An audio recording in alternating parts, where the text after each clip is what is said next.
Hello students, atomic structure देख रहे हैं हम।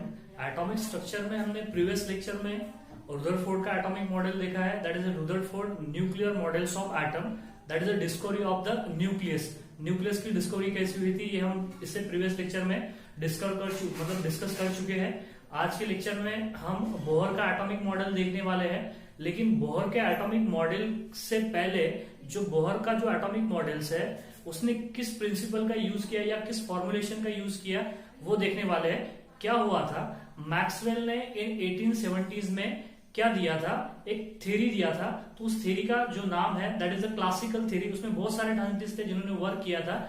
उसके बिहाफ पे वो थ्योरी का स्टडी करने के बाद में बोहर ने एक अपना एटॉमिक मॉडल दिया था जिसको बोला गया बोहर एटॉमिक मॉडल।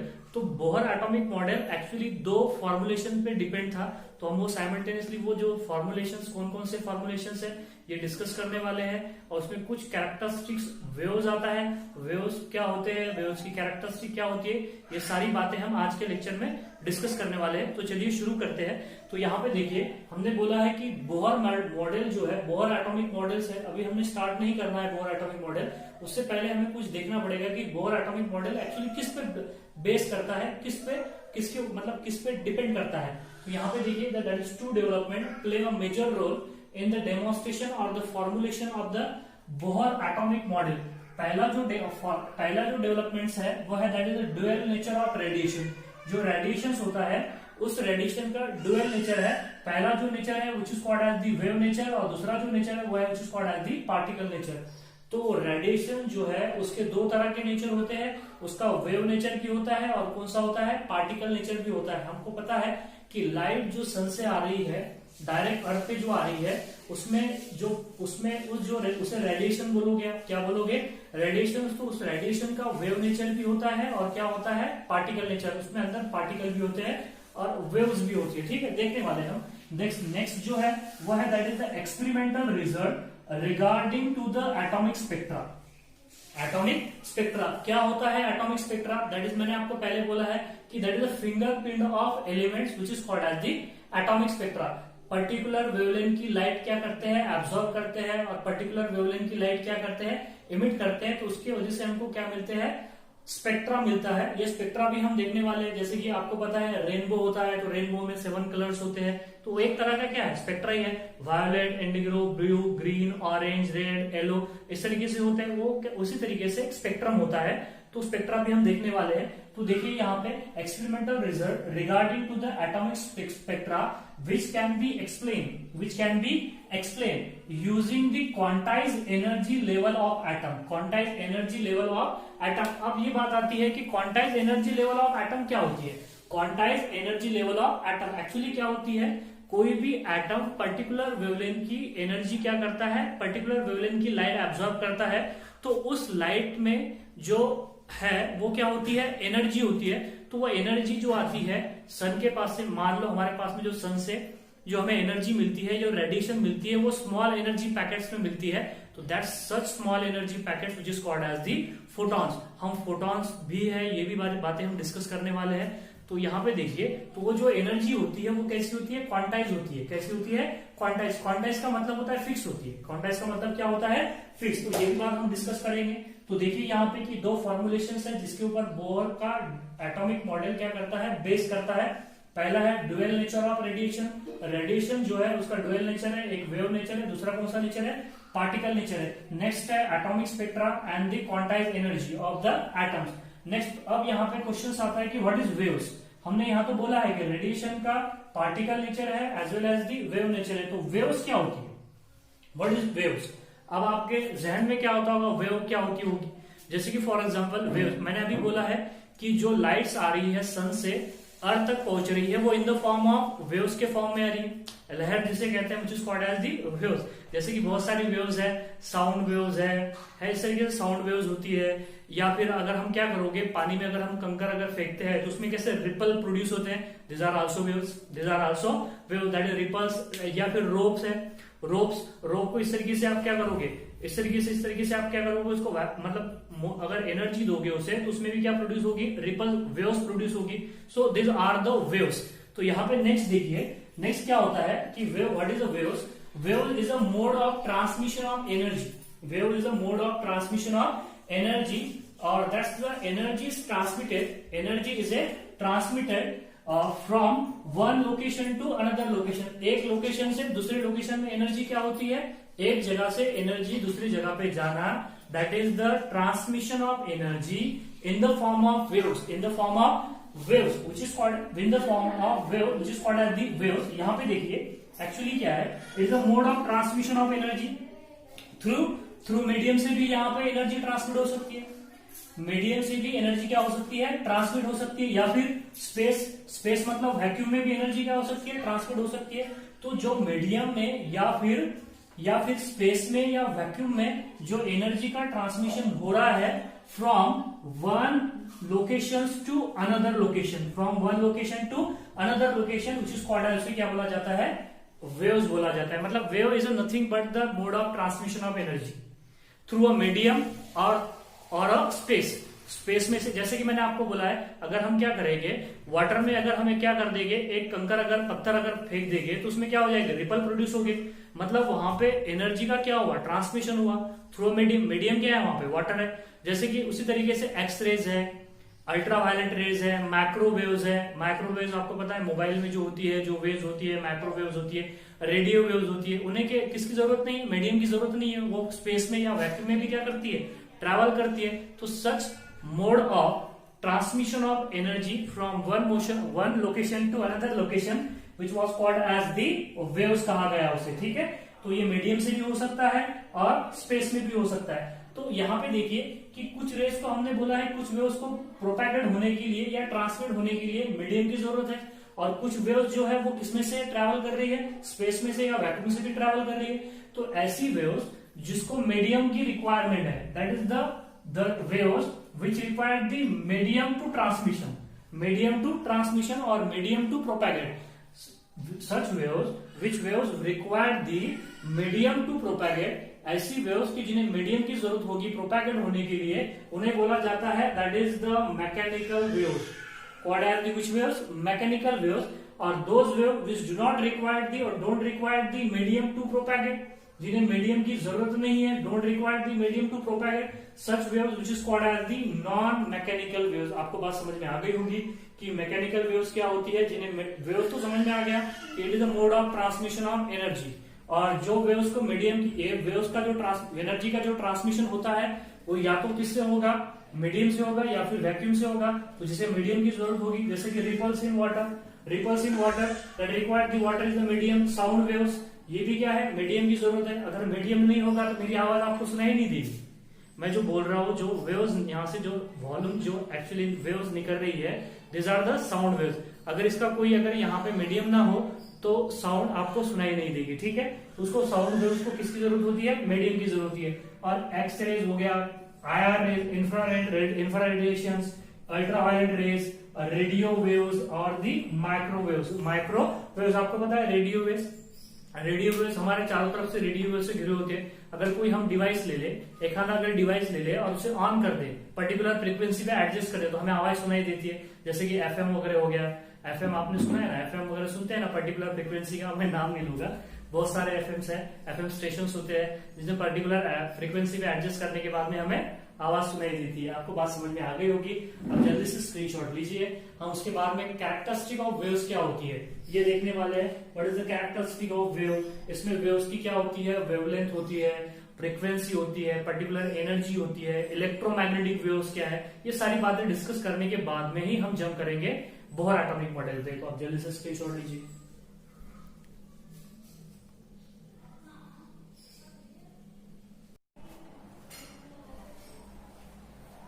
नेक्स्ट हम देखने वाले हैं that is what is the electromagnetic waves क्या होती है या इलेक्ट्रोमैग्नेटिक रेडिएशंस क्या होती है.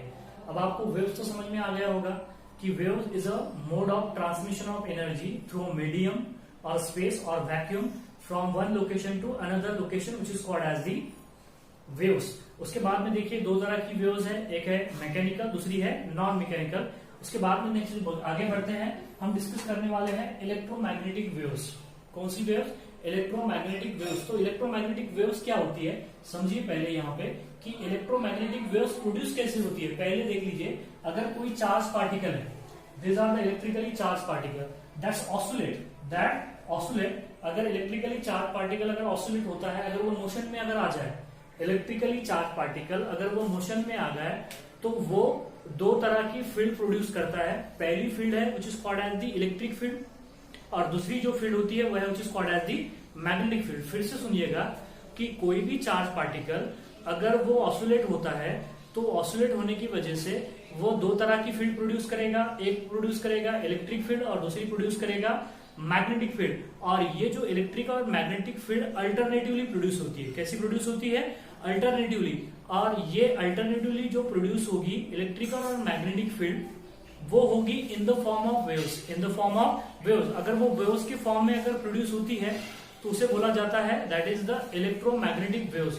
और तीसरी बात सुनिए यहाँ पे, नेक्स्ट जो बात है कि ये जो यहाँ पे जो डायरेक्शन हमने बोला है कि waves is transmission of energy, तो जिस डायरेक्शन में वेव्स क्या हो रही है, मतलब जिस डायरेक्शन में वेव्स जा रही है या जिस डायरेक्शन में एनर्जी ट्रैवल कर रही है एक प्लेस से दूसरे प्लेस पे, तो उसमें अल्टरनेटिवली चार्ज पार्टिकल की वजह से इलेक्ट्रिकल और मैग्नेटिक फील्ड प्रोड्यूस होगी। और वो इलेक्ट्रिकल और मैग्नेटिक फील्ड कैसी अरेंज होगी? अल्टरनेटिवली अरेंज होगी। और नेक्स्ट जो यहाँ पे है कि this electrical and the magnetic component and the direction of propagation of waves, and direction of propagation of waves, किस डायरेक्शन में वेव्स क्या कर रही है? ट्रैवल कर रही है। ये तीनों जो कंपोनेंट है एक में को कैसे रहेंगे? Perpendicular to each other. मतलब समझिएगा कि यहाँ पे मैंने बोला है कि इस तरीके से देखिए, एक सोर्स से यहाँ से वेव्स निकली है, तो इस तरीके से इस सोर्स से इस तरीके से यहाँ से ये वेव्स क्या कर रही है? ट्रैवल कर रही है। यहाँ से इस तरीके से यहाँ तक के वेव्स ये ट्रैवल कर रही है, एक वेव्स है। तो यहाँ पे देख लीजिए ये कौन सी फील्ड होगी? मान लीजिए मेरे पास में ये कौन सी फील्ड होगी? इलेक्ट्रिक फील्ड होगी। अब उसी को परपेंडिकुलर ये दिख रहा है आपको, इसी को परपेंडिकुलर जो फील्ड रहेगी वो कौन सी फील्ड रहेगी? यहाँ पे मैग्नेटिक फील्ड रहेगी। और इस डायरेक्शन में एनर्जी क्या हो रही है? ट्रांसमिट हो रही है। इस डायरेक्शन में एनर्जी क्या हो रही है? ट्रांसमिट हो रही है। मतलब समझिएगा कि अगर आप ये जो है आपकी ओर, this are the direction of transmission of energy और this are the direction of propagation of waves toward you. तो यहाँ पे इलेक्ट्रिक फील्ड कैसी प्रोड्यूस होगी? अगर इलेक्ट्रिक फील्ड अगर ऐसी प्रोड्यूस होती है, देख लीजिए यहाँ पे इलेक्ट्रिक फील्ड अगर ऐसी प्रोड्यूस होती है तो मैग्नेटिक फील्ड एग्जैक्टली उसको कैसी रहेगी? ऐसी रहेगी, परपेंडिकुलर टू ईच अदर। आपको बात समझ में आ गई होगी। Such electrical particle when electrical particle oscillate produce alternating produce electric and the magnetic field, and this electric field and the magnetic field and the direction of propagation of light are the perpendicular to each other, and this electrical and magnetic fields travel from one place to another place in the form of waves. तो such waves is called as the electromagnetic waves या फिर electromagnetic radiation। देखो वही लिखा है, when electrically charged particle oscillate alternating electric and the magnetic field is produced। देखिए यहाँ पे electric and the magnetic fields are produced and these are transmitted, and this field is transmitted in the form of waves।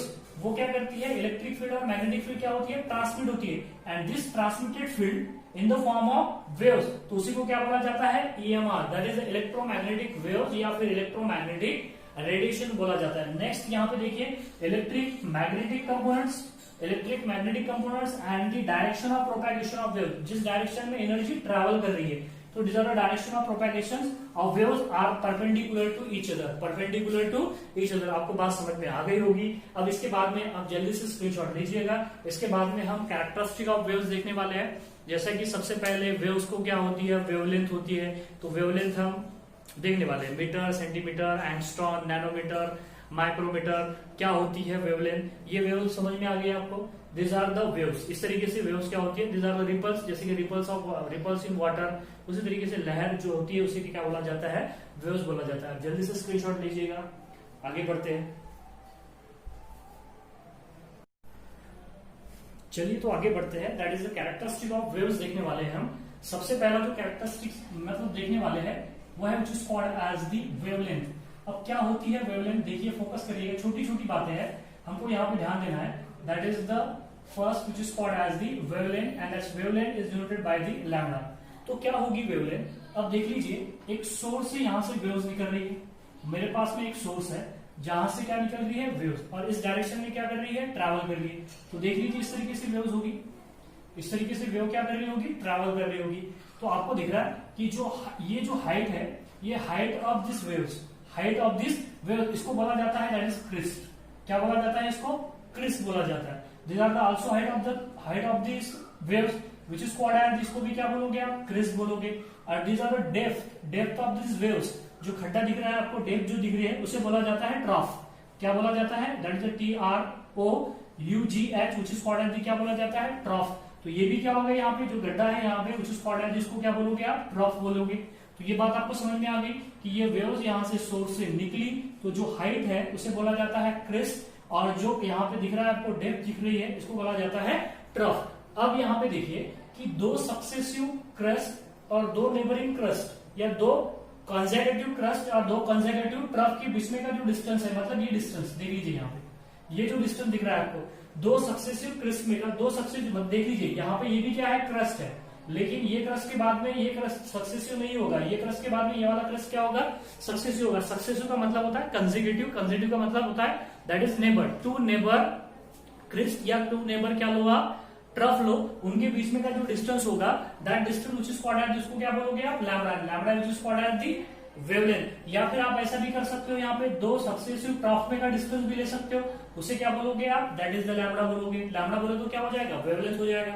और यहाँ पे देखिए हम definition भी लिख सकते हैं यहाँ पे कि that is distance between, that is the wavelength mean distance between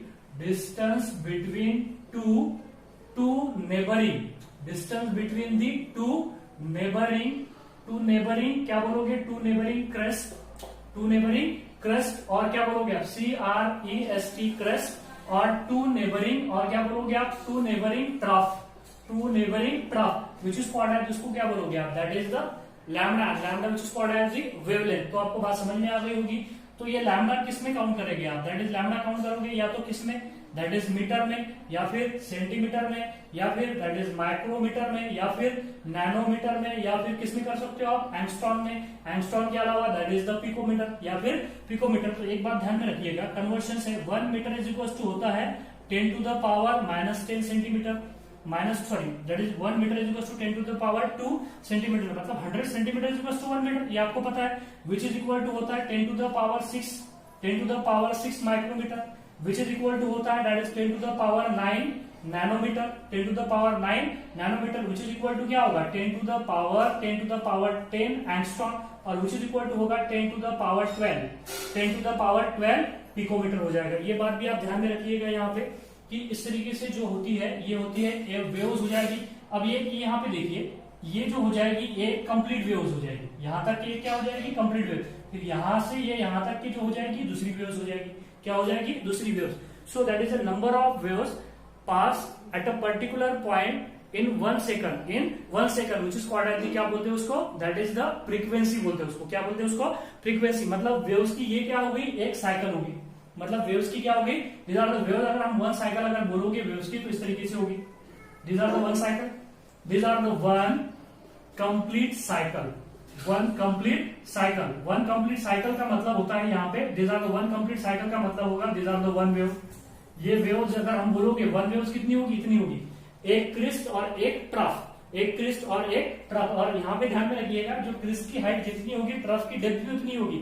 अगर ये 2 सेंटीमीटर है तो ये भी 2 सेंटीमीटर होगी, ये 5 सेंटीमीटर है, ये 5 सेंटीमीटर होगी। कम या ज्यादा नहीं होगी, ये बात ध्यान में रखिएगा आप। यहाँ पे ऐसा नहीं होगा कि ये 5 सेंटीमीटर और ये 10 सेंटीमीटर हो जाएगी, तो ऐसा बिल्कुल भी नहीं होने वाला। तो आप यहाँ पे देखिए कि 2 सक्सेसिव क्रिस्ट में का या 2 सक्सेसिव ट्रफ में का जो डिस्टेंस होगा उसे क्या बोलोगे आप? वेवलेंथ बोलोगे। और वेवलेंथ हम मीटर में, सेंटीमीटर में, micrometre, nanometre, angstrom and the picometre में हम क्या कर सकते हैं? निकाल सकते हैं। तो आपको बात समझ में आ गई होगी।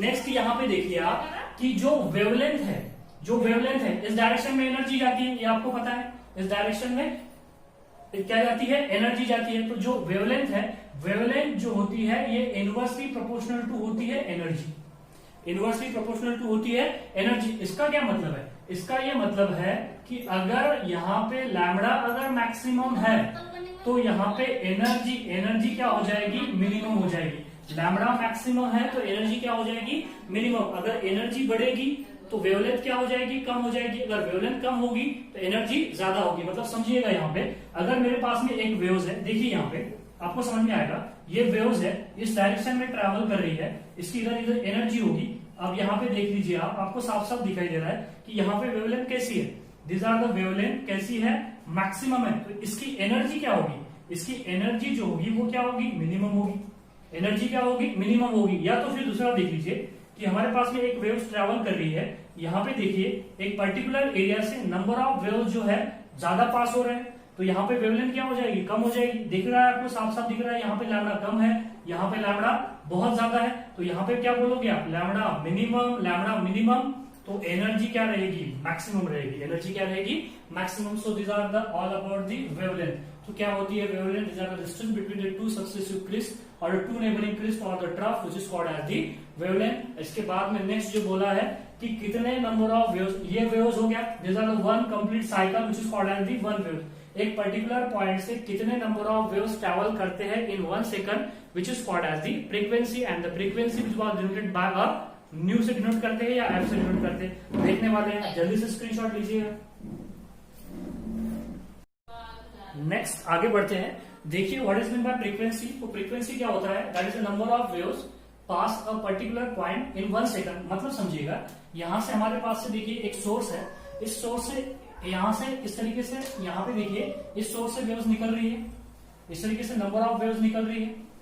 एक पर्टिकुलर पॉइंट से कितने नंबर ऑफ वेव्स ट्रैवल करते हैं, मान लीजिए ये इतने जो जितने सारे हमने वेव्स बताए, ये यहाँ से यहाँ तक के 10 सेकंड में, मतलब 10 सेकंड में इन्होंने क्या किया, इतना डिस्टेंस क्या किया, ट्रैवल किया, दैट इज द 10 सेकंड में।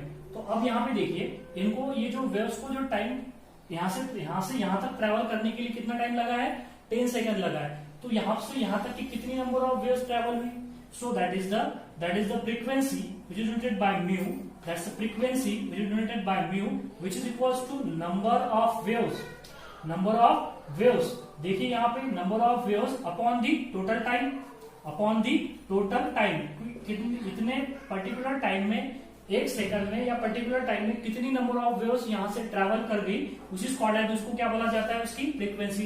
तो देखेंगे हम यहाँ पे कितने नंबर ऑफ वेव्स है, ये यहाँ पे होगी 1 वेव्स, यहाँ पे होगी 2 वेव्स, यहाँ पे होगी 3 वेव्स और यहाँ पे होगी 4 वेव्स, ये नहीं पकड़ेंगे हम, ठीक है। तो यहाँ पे नंबर ऑफ वेव्स कितनी होगी, 4 होगी। नंबर ऑफ वेव्स कितनी होगी, आपको बात समझ में आ रही है, that is number of waves pass through a particular point in 1 second which is called as the, क्या बोलोगे आप उसको, उसकी फ्रीक्वेंसी बोलोगे। तो देखिए मैंने बोला है आपको कि ये इतने सारे जो वेव्स है, कितने भी वेव्स है, हमने काउंट किया है 4 वेव्स है, तो 4 वेव कितने सेकंड में ट्रैवल कर रही है, यहाँ से 10 सेकंड में, तो उसकी फ्रीक्वेंसी हम निकाल सकते हैं। सो that is number of waves upon total time. तो टोटल टाइम कितना होगा, 10, तो ये कितना हो जाएगा, दैट इज 4/10, 4/10 हो जाएगा। तो 4/10 क्या हो जाएगा, मुझे बताइए, यहाँ पे 4/10 जो होगा वो क्या हो जाएगा, 4 number of waves upon the times, तो ये क्या हो जाएगा 4/10 सीपीएस। सीपीएस का मतलब होगा साइकिल पर सेकंड। एक मतलब आपको एक सेकंड में कितनी वेव्स पास होगी, तो वो यहाँ पे 4/10 क्या हो जाएगा, 4/10। इसको क्या बोला जाता है, सीपीएस। सीपीएस बोले तो साइकिल पर सेकंड, साइकिल पर सेकंड, या फिर क्या बोल सकते हो आप उसको, हर्ट्ज बोल सकते हो। क्या बोल सकते हो यहाँ पे, हर्ट्ज। तो इस तरीके से फ्रीक्वेंसी निकाली जाती है, that is the total number of waves upon time taken. तो मैंने आपको बोला है कि ये वेव्स को यहाँ से ट्रैवल करने के लिए, देखिए यहाँ पे इतनी सारी वेव्स है, 4 वेव्स है, 4 वेव्स इतने यहाँ पे ट्रैवल करने के लिए उन्हें 10 सेकंड लगा है। तो 4 वेव्स को ट्रैवल करने के लिए इतना 10 सेकंड टाइम लगा है, तो उसकी फ्रीक्वेंसी हो जाएगी number of waves upon the total time, तो 4/10 सीपीएस। सीपीएस का मतलब होगा दैट इज साइकिल पर सेकंड, या फिर क्या बोल सकते हो आप, हर्ट्ज। मैंने आपको पहले ही बोला है कि जो फ्रीक्वेंसी होती है वो किसमें काउंट करते हैं, हर्ट्ज में या फिर साइकिल पर सेकंड। तो इतने नंबर ऑफ साइकिल्स पर सेकंड होंगे, तो जो कि क्या होगी, फ्रीक्वेंसी होगी। और यहाँ पे दूसरी बात ध्यान में रखिएगा कि जो हमने बोला है कि फ्रीक्वेंसी जो हर्ट्ज में होती है या फिर किस में होती है, सीपीएस। सीपीएस बोले तो साइकिल पर सेकंड। तो ये जो फ्रीक्वेंसी होती है, कोई भी वेव्स की फ्रीक्वेंसी होती है inversely proportional to lambda. Inversely proportional to lambda मतलब inversely proportional to the wavelength. जितनी ज्यादा वेवलेंथ होगी उतनी फ्रीक्वेंसी क्या होगी, कम होगी। जिस तरीके से मैंने आपको थोड़ी देर पहले बताया कि जितनी ज्यादा एनर्जी होगी उतनी वेवलेंथ कम होगी, मतलब जितनी ज्यादा वेवलेंथ होगी उतनी एनर्जी कम होगी, लाइक दैट्स। यहाँ पे जितनी ज्यादा वेवलेंथ होगी उतनी कम क्या होगी, फ्रीक्वेंसी होगी। अब यहाँ पे ये लैम्डा को इधर भेज दोगे आप, तो क्या हो जाएगा, मुझे बताइए, that is mu into lambda. और म्यू इंटू लैम्डा क्या हो जाएगा, कांस्टेंट हो जाएगा। ये बात आपको समझ में आती है, ये क्या हो जाएगा, कांस्टेंट। तो एक बात ध्यान में रखिए, जब दो वेरिएबल का प्रोडक्ट कांस्टेंट हो, जब दो वेरिएबल का प्रोडक्ट क्या हो, कांस्टेंट हो, तो उनका जो ग्राफ आता है वो रेक्टेंगल हाइपरबोला आता है। क्या आता है, देखिए फिर से सुनिएगा, जब दो प्रोडक्ट में लिख देता हूं, या तो फिर यहां पे देखिए लिख देते हैं हम कि जब दो वेरिएबल का प्रोडक्ट, जब दो वेरिएबल का प्रोडक्ट क्या हो जाए, दैट इज जब दो वेरिएबल का प्रोडक्ट क्या हो जाए, जब दो वेरिएबल का प्रोडक्ट क्या हो, कांस्टेंट हो, तो उसका ग्राफ क्या बोलोगे, जिराफ नहीं, that is the graphical representation. Graph कैसा होगा, ग्राफ कैसा होगा, रेक्टेंगल हाइपरबोला। क्या बोला, that is the rectangular hyperbola होगा। आपको बात समझ में आ गई, रेक्टेंगुलर हाइपरबोला कैसा होगा। देखिए यहाँ पे इस तरीके से अगर मैं क्या कर लू, यहाँ पे फ्रीक्वेंसी ले लू और यहाँ पे क्या ले लू, वेवलेंथ ले लू, तो इसका ग्राफ कुछ इस तरीके से होगा। देखिए यहाँ पे इसका जो ग्राफ होगा वो कुछ इस तरीके से होगा। इसे बोला जाता है रेक्टेंगल हाइपरबोला। तो आपको बात समझ में आ गई, यहाँ पे जितनी ज्यादा वेवलेंथ होगी उतनी कम क्या होगी, फ्रीक्वेंसी होगी। मतलब समझिएगा, अगर हमने यहाँ पे वेवलेंथ अगर बढ़ा दी, if the wavelength is increases, so that frequency will be decreases। तो या फिर हम दो वेवलेंथ अगर हमको दी गई है और दो फ्रीक्वेंसी दी गई है, तो आप कैसा निकालोगे, तो देखिए यहाँ पे कि λ1/λ2 इज इक्वल टू क्या होगा, μ2/μ1, क्योंकि इनवर्सली प्रोपोर्शनल है। तो इसके भी आप क्या कर सकते हो, अगर आपको दो वेव्स दी गई और दो वेव्स में की एक की वेव्स की वेवलेंथ दी गई है और दोनों वेव्स की फ्रीक्वेंसी दी गई, तो दूसरी वेव्स की आप क्या निकाल सकते हो, वेवलेंथ निकाल सकते हो। या तो फिर उल्टा, यहाँ पे अगर आपको दो वेव्स दी गई, दोनों की वेवलेंथ दी गई, एक की फ्रीक्वेंसी दी गई और दूसरी की फ्रीक्वेंसी निकालने के लिए बोला, तो आप निकाल सकते हो, that is λ1/λ2 is equal to क्या होगा, μ2/μ1। तो इस तरीके से आप क्या निकाल सकते हो, यहाँ पे फ्रीक्वेंसी निकाल सकते हो। तो आपको बात समझ में आ गई होगी। और दूसरी बात सुनिएगा कि जितने भी वेव्स है, जितने भी इलेक्ट्रोमैग्नेटिक वेव्स है, this electromagnetic waves are travel with the speed of light. मैं लिख ही देता हूं यहाँ पे कि all electromagnetic waves are travel with the speed of light. देखिए यहाँ पे नेक्स्ट पॉइंट यहाँ पे लिख देता हूं, यहाँ पे चलेगा, that is the all EMR are travel with the speed of light, with the speed of light के स्पीड से क्या करेंगे, प्रकाश की गति से वो ट्रैवल करेंगे। और कितनी होती है लाइट की speed, that is c, which is equal to होता है 3 × 10⁸ मीटर पर सेकंड। और एक बात मुझे बताना है यहाँ पे देखिए, हमने बोला है कि that is the nu is directly inversely proportional to lambda. Proportionality constant डाल दो यहाँ पे, so that is nu which is equal to हो जाएगा c/λ, which is equal to क्या हो जाएगा, c/λ। c is a proportionality constant which is called as the velocity of light. या तो फिर क्या करोगे आप, अगर आपको c निकालना है यहाँ से, तो लैम्डा को इधर भेज दो, तो क्या हो जाएगा, c is equal to nu lambda. या तो फिर अगर आपको लैम्डा निकालना है, तो फिर क्या हो जाएगा, लैम्डा इज इक्वल टू हो जाएगा c/λ। इस तरीके से आप क्या कर सकते हो, कैलकुलेट कर सकते हो। या तो c भी निकाल सकते हो या तो न्यू भी निकाल सकते हो। ये गलत हो गया। अगर मुझे लैम्डा निकालना है तो क्या हो जाएगा, देखिए यहाँ पे ये हमें पता है कि frequency is inversely proportional to the wavelength, so that's frequency is equal to c/λ। c is a constant, proportionality constant, so that c is equal to क्या हो जाएगा, that is nu into lambda. So lambda is equal to क्या हो जाएगा, बोलिए, that is c/न्यू। या फिर new is equal to क्या हो जाएगा, न्यू इज इक्वल टू हमने देखा ही है यहाँ पे क्या होता है, सो दैट इज द, यहाँ पे देखिए लैम्डा इज इक्वल टू c/न्यू। या फिर 1/λ इज इक्वल टू क्या होगा, दैट इज न्यू बाय सी। ये भी इस्तेमाल करने वाले हैं, तो आप जल्दी से स्क्रीनशॉट लीजिएगा। आपको बात समझ में आ गई होगी कि एक पर्टिकुलर पॉइंट से पर सेकंड में कितनी नंबर ऑफ वेव्स ट्रैवल करती है, उसे बोला जाता है उसकी फ्रीक्वेंसी। अब क्या होता है वेव नंबर, एम्पलीट्यूड और इंटेंसिटी, बस थोड़ी सी 2-3 बातें हैं, 5 मिनट में मैं कंप्लीट करता हूं, तो आप जल्दी से स्क्रीनशॉट लीजिएगा। अब यहाँ पे आगे बढ़ते हैं कि क्या होता है वेव नंबर। तो वेव नंबर समझिए, wave number is a reciprocal of wavelength. Wave number is a reciprocal of wavelength, and wavelength किसमें काउंट कर दें, लैम्डा, दैट इज मीटर में, सेंटीमीटर में। तो वेव नंबर क्या हो जाएगा, wave number that is a nu bar is count in metre inverse बोलोगे, या फिर क्या बोलोगे, सेंटीमीटर इनवर्स, या फिर माइक्रोमीटर इनवर्स, या फिर क्या बोलोगे एंगस्ट्रॉम यूनिट इनवर्स एक्सेट्रा। ठीक है, समझिए इसका मतलब क्या है कि that is a reciprocal of wavelength which is called as the wave number. तो एक्चुअली वेव नंबर है क्या, यहाँ पे समझिएगा, अगर एक सोर्स है, एक सोर्स से यहाँ से वेव्स निकल रही है, इस तरीके से नंबर ऑफ वेव्स यहाँ से निकल रही है, देख लीजिए आप यहाँ पे इस तरीके से नंबर ऑफ वेव्स क्या हो गए, ट्रैवल हो गए। ठीक है, नंबर ऑफ वेव्स निकली है यहाँ से। मान लीजिए ये जो डिस्टेंस है, ये डिस्टेंस जो है हमारे पास में कितने मीटर है, मान लीजिए 2 मीटर है, तो हमारे पास में एक पर्टिकुलर डिस्टेंस में कितनी नंबर ऑफ वेव्स निकली है, उसी बोला जाता है वेव नंबर। सो मतलब वेव नंबर समझिएगा, wave number mu bar is equal to हो जाएगा number of waves, number of waves upon क्या हो जाएगा, डिस्टेंस, अपॉन क्या हो जाएगा, distance, and the distance in metre, the distance in metre, तो which is equal to number of waves count करो, यहाँ पे कितना होगा, ये होगी यहाँ पे 1 वेव्स, ये होगी यहाँ पे 2 वेव्स, ये होगी यहाँ पे 3 वेव्स, यहाँ पे होगी 4 वेव्स, और ये क्या होगी यहाँ पे बोलिए, दैट इज द 5 वेव्स। कितनी होगी 5 वेव्स। तो यहाँ पे देखिए, तो फिर क्या लिखोगे आप 5/2 विच इज इक्वल टू, यहाँ पे नंबर का तो कोई यूनिट नहीं होता, तो लेकिन यहाँ पे मीटर है, मीटर ऊपर चले जाएगा तो क्या हो जाएगा इनवर्स, मतलब क्या हो जाएगा, मीटर इनवर्स हो जाएगा। तो 5/2 बोले तो कितना होगा, दैट इज 2.5, क्या हो जाएगा 2.5 मीटर इनवर्स। तो ये क्या हो जाएगा, वेव नंबर हो जाएगा, ये क्या हो जाएगा, वेव नंबर हो गया। आपको बातें समझ में आ गई होगी। नेक्स्ट हमने बोला है कि wave number is a reciprocal of wavelength. It is a reciprocal of wavelength. And wavelength क्या होती है, wavelength क्या होती है, अभी हमने बोला है कि wavelength होती है c/nu. So that is the reciprocal. अगर हमने 1/λ अगर लिया है तो इक्वल टू क्या लिख सकते हैं, nu/c।